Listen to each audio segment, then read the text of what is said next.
తిరుమల శ్రీవారిని విజయనగరం ఎంపీ కలిశెట్టి అప్పలనాయుడు దర్శించుకున్నారు. పేదల ఆకలి తీర్చేందుకు సీఎం చంద్రబాబు అన్నా క్యాంటీన్ ప్రారంభించారని, తన వద్దకు వచ్చే ప్రతి ఒక్కరూ బొకే, దుశ్శాలువలు, పండ్లు, ఫ్లెక్సీలకు పెట్టే ఖర్చును విరాళం రూపంలో అన్నా క్యాంటీన్లకు ఇవ్వాలని కోరారు. 10 రూపాయల నుంచి ఎంత విరాళం చేసినా సంతోషమే అన్నారు. ఈరోజు సోమవారిని దర్శనం చేసుకోవడం, వారి ఆశీస్సులు తీసుకోవడం చాలా ఆనందంగా ఉంది. ప్రధానంగా సోమవారిని ఒకటి అడిగాను, స్వామి ఈ రాష్ట్రం ప్రజలు 5 కోట్ల ఆంధ్రులు ఏ నమ్మకంతో అయితే ఎన్డీఏ కూటమి చంద్రబాబు నాయుడు గారికి ముఖ్యమంత్రి చేసి ఆశీర్వదించారో ఆయనకి ఆరోగ్యాలు ఉండాలి, ఈ రాష్ట్రం బాగుండాలి, ఈ రాష్ట్రం కోసం వారు పడుతున్న తపన విజయవంతం అవ్వాలని సోమవారం కోరుకున్నాను.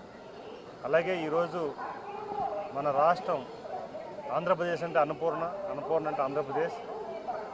ఏ సంకల్పించుకున్నారు చంద్రబాబు నాయుడు గారు అన్నా క్యాంటీన్ ప్రారంభించేసి పేదవాడికి అన్నం పెట్టాలని సంకల్పించుకున్నారు.